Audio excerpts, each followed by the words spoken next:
Hai, Assalamualaikum warahmatullahi wabarakatuh. Ketemu lagi bersama saya, Asi Susiati.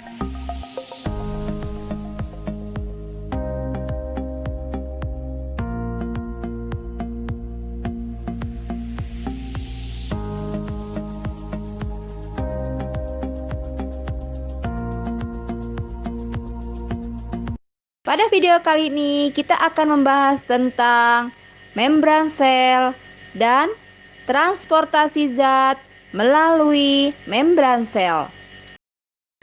Membran sel. Membran sel memiliki fungsi mengontrol keluar masuknya zat, melindungi sel, dan sebagai reseptor. Struktur penyusun membran sel diantaranya adalah yang pertama lipid, biasa disebut sebagai fosfolipid. Fosfat adalah bagian kepala yang memiliki sifat hidrofilik, sedangkan lipid adalah bagian ekor yang bersifat hidrofobik atau takut air. Struktur penyusun membran sel yang kedua adalah protein. Protein pada membran sel diantaranya ada dua, yaitu ada protein integral dan protein perifer. Penyusun membran sel yang ketiga adalah karbohidrat. Karbohidrat berupa oligosakarida. Glukosa yang bergabung dengan lipid akan membentuk glikolipid. Glukosa yang bergabung dengan protein akan membentuk glikoprotein.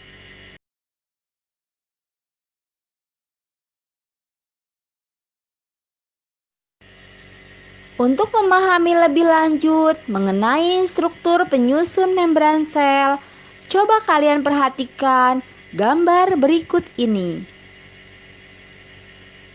Pada gambar ini mewakili gambar dari membran sel, di mana di bagian atas adalah bagian di luar sel, dan di sisi bawah adalah bagian di dalam sel. Pada gambar membran sel ini, dapat kita ketahui bahwa yang nomor satu ini adalah glikoprotein, yaitu gula yang bergabung dengan protein. Kemudian, yang nomor dua ini adalah protein integral. Protein integral ini adalah protein yang menembus dari membran bagian luar hingga membran bagian dalam. Yang nomor 3 ini adalah glikolipid, yaitu gabungan antara glukosa dan lipid. Nomor 4 ini adalah fosfolipid. Pada membran sel terdapat 2 buah fosfolipid atau 2 layar fosfolipid, sehingga disebut dengan fosfolipid bilayer. Dan yang nomor 5 ini adalah protein perifer. Protein perifer ini adalah protein yang terdapat di salah satu sisi membran sel. Bisa terdapat di membran sel bagian dalam atau berada di membran sel bagian luar. Transportasi zat melalui membran sel.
1. Difusi.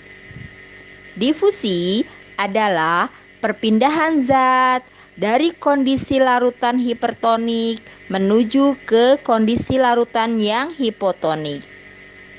Contohnya adalah pertukaran oksigen dan karbon dioksida. Yang kedua, difusi dipermudah.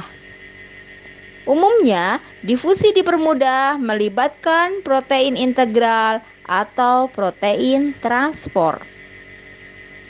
Transport pasif yang ketiga yaitu proses osmosis. Osmosis adalah perpindahan air dari kondisi larutan hipotonik menuju ke kondisi larutan yang hipertonik melalui membran semipermeabel.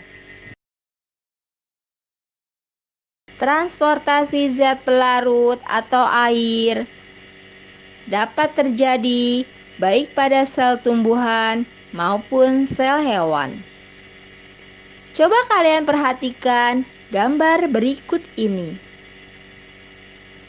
Pada sel tumbuhan yang berada pada kondisi lingkungan hipertonik, maka air di dalam sel akan keluar, menyebabkan membran sel tertarik dari dinding sel, menjauhi dinding sel. Kondisi seperti ini disebut sebagai plasmolisis. Sel tumbuhan yang berada pada kondisi lingkungan yang isotonik, maka terjadi perpindahan air secara merata. Air akan masuk, begitupun juga air akan keluar. Kondisi seperti ini disebut sebagai flaksid atau selnya lembek.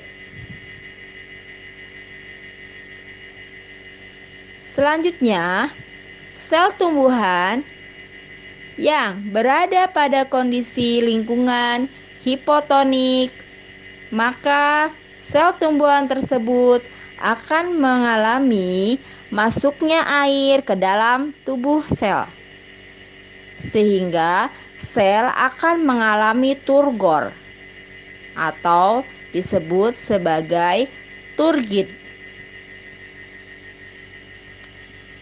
Pada sel hewan contohnya di sini adalah sel darah merah. Sel darah merah yang berada pada lingkungan hipertonik seperti misalnya larutan garam dan lain sebagainya yang pekat, maka sel darah tersebut akan kehilangan banyak air sehingga sel akan mengkerut, disebut krenasi. Sedangkan sel darah merah yang berada pada kondisi isotonik, maka sel darah merah tersebut akan hidup normal. Pada sel darah merah yang berada pada kondisi hipotonik, maka air dari lingkungan atau dari luar sel akan masuk menuju ke dalam sel, sehingga sel akan mengalami pecah atau disebut dengan lisis.